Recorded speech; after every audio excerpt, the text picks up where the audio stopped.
Hi everyone, my name is Joseph Njovu. I'm a visual effects artist. I want to talk about the behind the scene of the kite that went viral for quite a few days. I'm going to hit you one. You know what? You know Stop what? Record. Okay.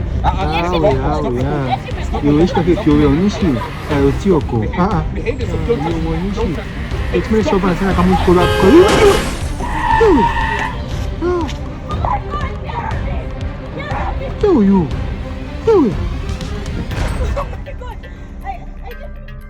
I want to talk about the process of how we shot it, what the challenges were, and where it led us. Stay tuned.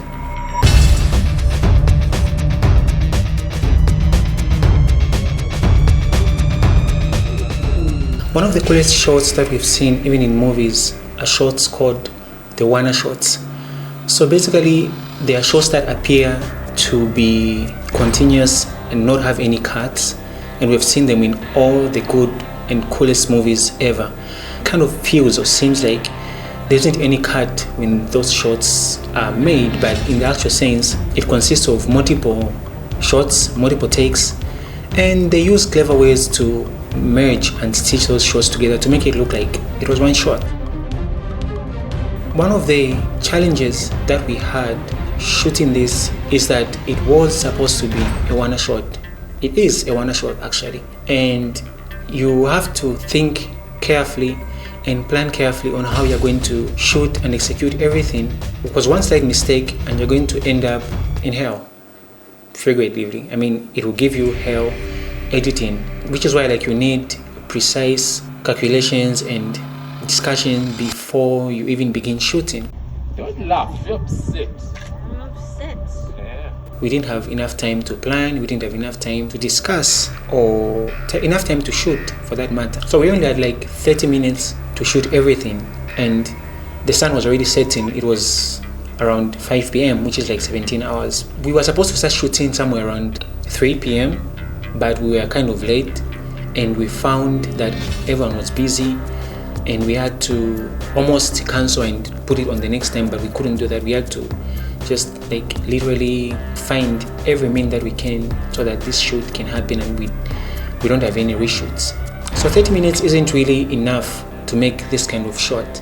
There was a lot of panicking, there was a lot of not thinking about things that would cost you in post, and there was a lot of just diving in and hoping for the best, which is not a great way to do something. Stop recording. Stop recording. A one shot on its own is difficult because you need to find what are called scene points. Those are parts that you use in the video which you will merge with the other videos or the other takes and kind of make it look like it's an ongoing video.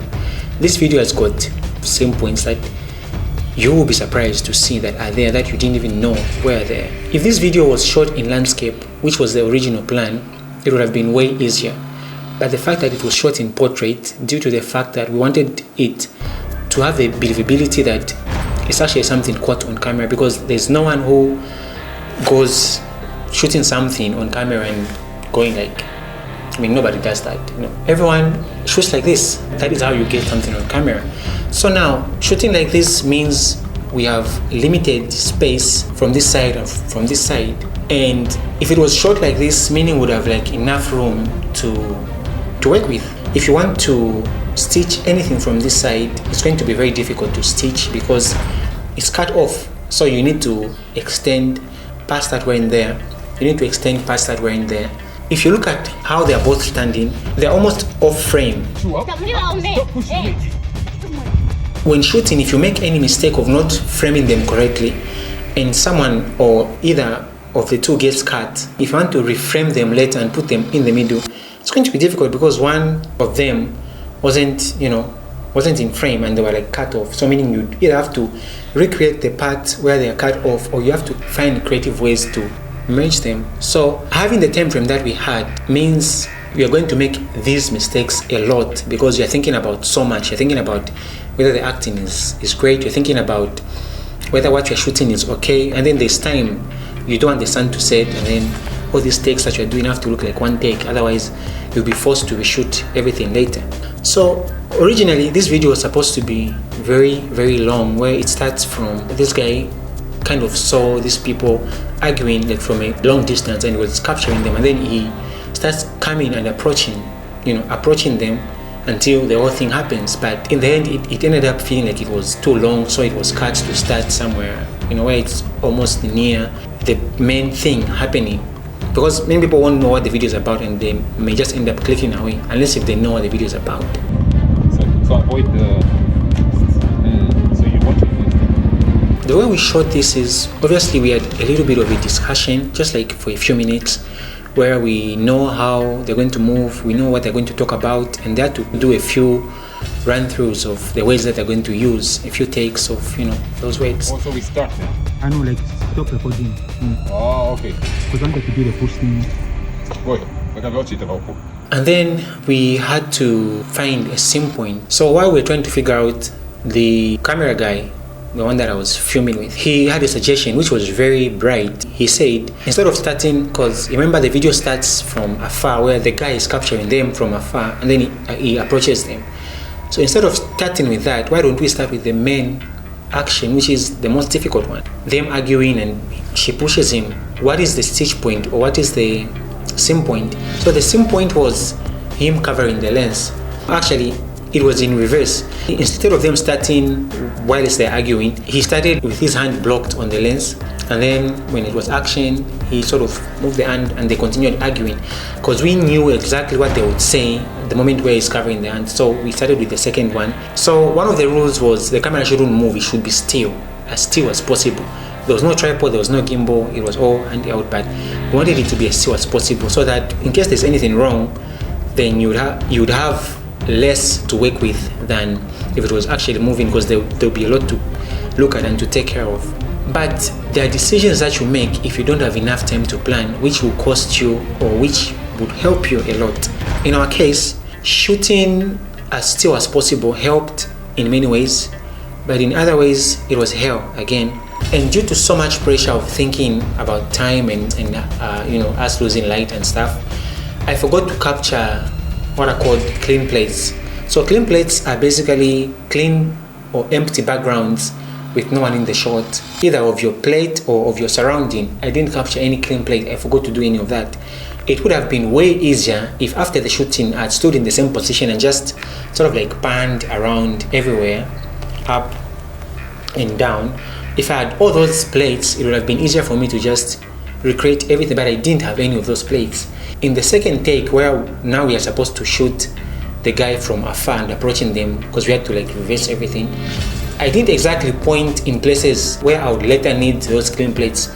It was all focused on the two guys arguing, and it didn't capture any other parts of the road or any other parts of the places that I would use. So now let's talk about the things that were in the original plate. For starters, you can see the car was there the entire time. Behave yourself. Behave. No, again. Another thing that you see is there's another car parked right by the gate, and there are a lot of people passing. So you see how already the challenge is. There were a lot of decisions that had to be made. The few people that were passing, that I wanted to keep later in the shot to make it look natural, like it's a road, with people moving. But due to the fact that we shot every take at different times, it would have meant if the camera pans back to see where he's been hit and fallen, we would have to see those same people reacting to what just happened. So if there are any people passing while they're arguing, because everything is happening within seconds, unless if they were actors, because then would have only asked them to stand in the positions where we think they will be standing at that particular time, but not just people that are passing. That was a challenge. So all those people had to be erased and had to be removed. There was a man passing with a bike, he had to be erased because then you would have to want to see him reacting. Of course, the car that was parked also added to the challenges. Why did this car add to the challenge? So there are many people that passed a comment to say the guy was driving in a wrong lane. Yeah, that's true, he was in a wrong lane, and we noticed that.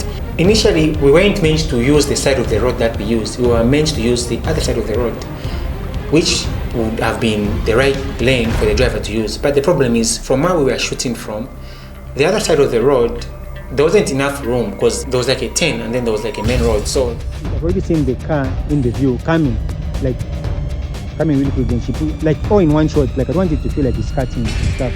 Like the car comes from nowhere. even if we shot the car turning, then there wouldn't be enough speed for the car. I mean, the car would be seen coming, obviously turning. So it would kill the whole purpose of having a speeding car coming and hitting, because then there's not enough room or space for the car because it's short, from where they were standing.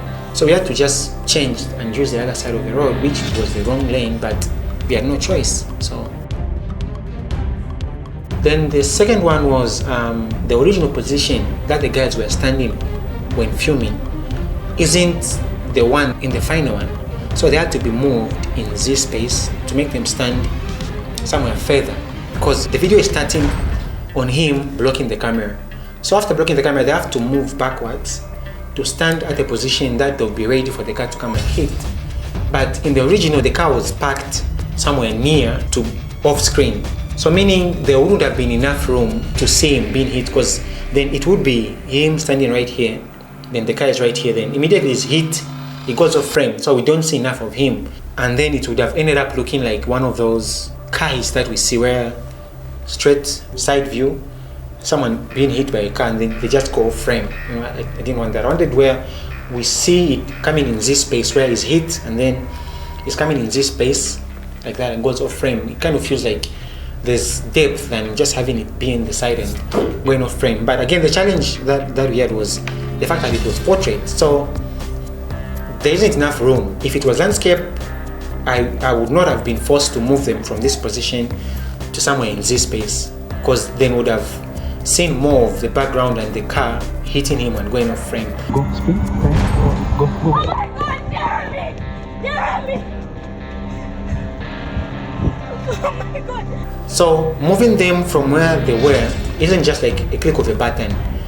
It was something that had to be precise, where you think about the height and the scale, how they're going to look like. And obviously, moving them where they were not originally supposed to be came with a lot of complications. For starters, shadows had to be accurate, and the distance had to be, it was confusing as well. So imagine this is blocking the lens. It walks a few inches and they stand where they're supposed to stand. If it plays and they come close to blocking the lens, meaning the fact that they have been moved, they won't feel the frame. They'll be standing somewhere and the edges will be cut off. So meaning I have to animate them coming to feel the frame. But if I play the video now, you're able to see that they're sliding, they're floating because they've been moved where they were not supposed to stand. So they're floating. So now how do we make them move to stand at that position? Because they're supposed to feel the frame and then move and stand far in the far end. Which is why I had to think of more creative ways to, fill up the scene. So I want you to think about it. If you were merging this shot together, how would you hide their floating? I had to go and shoot myself blocking my phone. It wasn't really overcast, cloudy day, but I stood kind of like in a shade, and it wasn't very much sunny, like harsh sunlight and stuff. Otherwise, it wouldn't have matched. And then I just had to like block the lens and act out like I'm, almost trying to match the angle and try to be as still as possible while I'm blocking the lens and acting out like I'm, doing that. There are so many things I could have used, or ways I could have used to block out the floating feet, but it doesn't just have to be something random. It has to be something going with the story, like flowing with the story, because because I'm recording here. If you're recording someone who doesn't want to be recorded, obviously they'll be telling you to stop, then you pretend like you're doing that, but obviously the fingers, I knew intentionally that I have to have some of the fingers showing the view through, so that some part of the image can be blocked and some can be seen through, and that way I'm going to hide the feet and give them enough time to go at the animated position in this space, that way there isn't that weird floaty look. Also, I had to like do this and just pretend like I'm telling them to get lost, stuff like that. So I knew exactly what I was doing, so it was intentional. So all that wasn't part of the shooting, it was filmed later and then added in later. If you look at how the footage is, just a moment before I take my hand off the lens, it sort of gets bright, really bright, overexposed, and it automatically readjusts, and also the focus. That's kind of something that helped me. It was a perfect reference for me to composite. There are these scenarios where if you're shooting something really bright, a camera's exposure has to readjust itself. Like for example, if there's an explosion, it gets really bright, the camera's lens darkens, and then it readjusts. I earlier mentioned that we only had like 30 minutes to shoot, and I was only editing this in my free time. I didn't have like enough time to work on it. But if we are being realistic, like how much time does a thing like this actually really need? So if you are planning on shooting this, the planning was supposed to take us something like maybe 3 days. The blocking, rehearsing, going through the camera angles and stuff, knowing things how they're supposed to be precise, everything should have taken us about like a week, just so we know, we think about things and just go through, reanalyze things, so that we know exactly that later none of the things that we're doing are going to give us a headache, and everything just going to be accurate. And the funny thing is, no matter how much you plan for something, even for bigger studios in Hollywood, they plan for things, they make sure that everything is precise, but they still have challenges. They've got all the money that they need to execute whatever that they want to execute, but they still have challenges.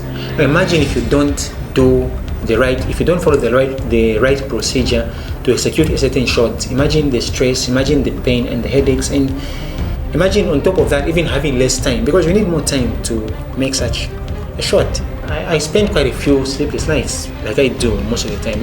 It's kind of something that you get used to when you're in this line of work. There's always a cause that makes an effect look bad or noticeably bad, and usually there's always two things involved. It's either they didn't have enough time, or the budget was very, very low. But even what they consider as the lowest budget would be massive to us who do things on literally no budget. Like for example, in this case, the first version that I released wasn't complete, so it was like 80% done, and I was occupied with a lot of work, which would have taken me a month to finish, or even more than a month. So I knew I won't be able to work on this video maybe after a month or after 2 months. So let me just call it done. So in our reference that inspired us to make this, I had to go back and forth to the reference. Obviously, some of you saw this video. It's a very old video. It was released somewhere in like 2013.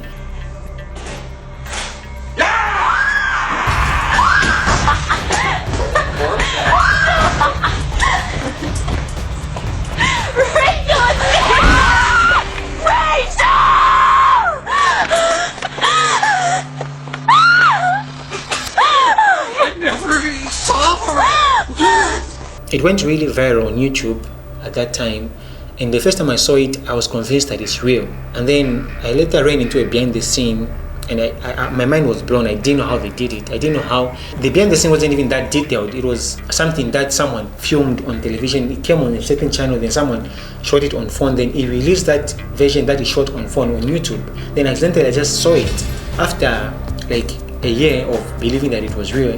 That was our inspiration to make this. When I was at 80%, I wanted to add blood, but I was in a dilemma where I wanted to figure out if it would be too much, because already people were thinking it's real. So adding in blood, I was like, should I? But when I went back to the reference, I didn't see any blood. So I was like, I've never been present on any kite. I don't wish to or don't intend to. But I figured, hey, it's not every time that you see blood. Sometimes it's like internal bleeding. Unless if like it was being impaled by something, then we would have like blood and stuff. But when I was shooting this, I didn't think I was going to add Tamax. I didn't think I was going to add blood. Again, these are the consequences that come with little or no planning, because you get to realize you need something in post, and then it's too late. So if I had known I was going to add something, I was going to make the footage more workable. Something that can work to add something later, because it was too shaky. There was so much motion blur, and it was getting dark, so the shutter speed wasn't all that good. So the motion blur was all over the place. It wasn't perfect, but I had to make it really subtle, just so when someone pauses, they're able to see that there are tarmacs right there. I know there are different types of people. There are those who just watch a video and appreciate. There are those who watch and pause. There are those who watch and zoom in. There are those who watch frame by frame to see a mistake. There are those who watch to just find mistakes. So when you're editing a video, you have all that in mind. You know, in case someone pauses on this frame. So I'm editing and watching as every type of audience. So I'm having different eyes. So if a mistake slips out, obviously I saw it and it was due to some circumstances that were beyond my control. In this case, time didn't allow me to go back and refine all those errors. Like the most noticeable error that everyone saw was the floating feet of the lady.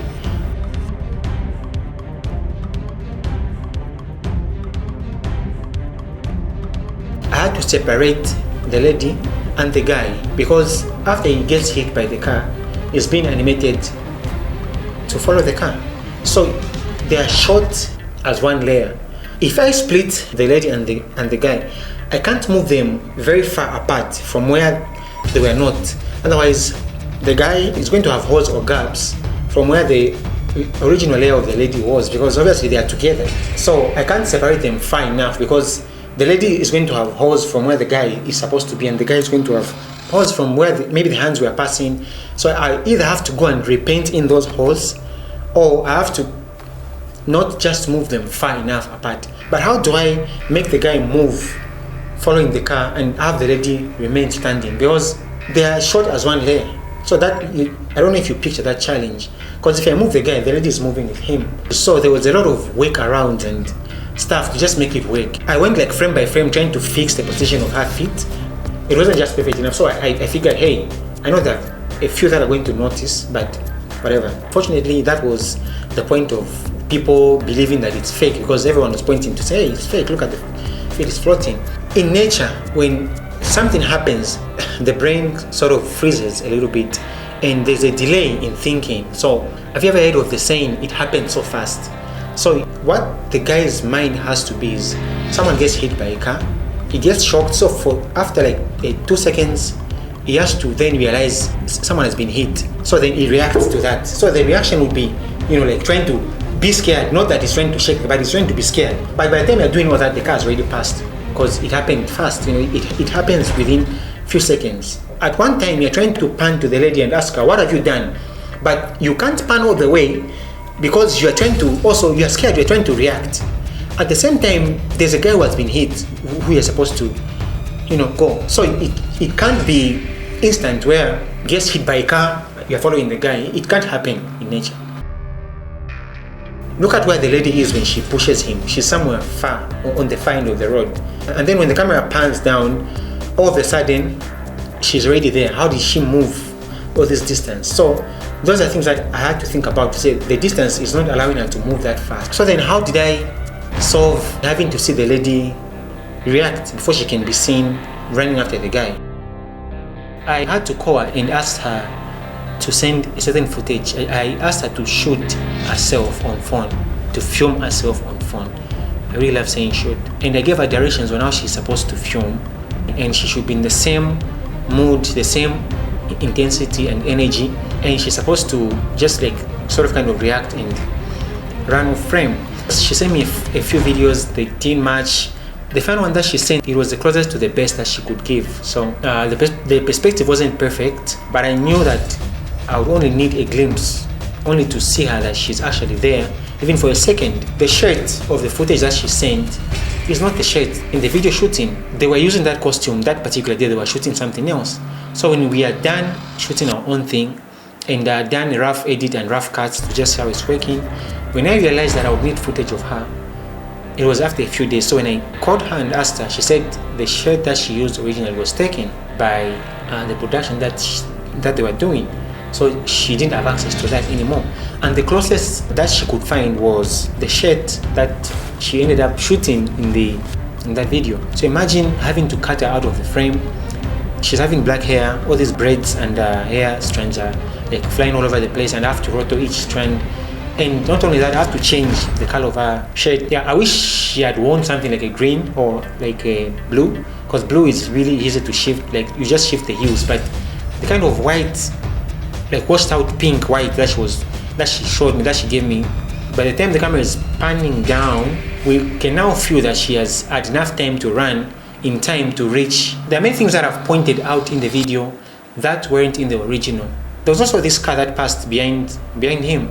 It wasn't originally there, and I'm sure that many people didn't even pay attention to that because obviously it looked like it passed. There were a few details that I added. The bumper of the car, the hood of the car just like bending a little bit, headlight glass just breaking a bit. One last thing that I added, which wasn't part of the plan when we were shooting, but it just came in the end as an idea, was the flip-flop. I had to ask him to send footages of the flip-flop that he was wearing. I sent front and the back image, and I had to create that into a 3D model. So what I did was I had to just animate that in 3D software to just fly up and bounce down, and had to track it in the shot. Now, because he was wearing the original flip-flop and it didn't move out of his feet, I had to manually like rotor out the part of where the flip-flop is, and I had to just change the colors and make it look like it's his feet. And since there was a lot of motion blur, it kind of worked and looked like it was his feet. And if I was doing a certain similar thing in the future, what I would avoid is one, rushing into it. I would make sure that if I know we haven't planned enough, better we don't shoot it, but we spend time planning and figuring out how we're going to do it. Spend as much time in editing as I can. If it's not on any deadline, or not, if it's not any client work or studio work for anyone, I'd rather, if it's not finished and I'm busy with other works, I pack it and continue it whenever I'm free, so that I don't feel the pressure to call it done even if it's not done, and then just end up having people pointing out the things, silly things that you know are there, but you can't do anything about it because it looks like it's finished because you posted it. So you can't defend yourself to say, hey, it wasn't finished, because yeah. So just put so much time into it, and no matter how many times I go back and forth, I have to make sure that it's perfect. And if I don't find the solution, then I pack it until I find the solution and it gets done.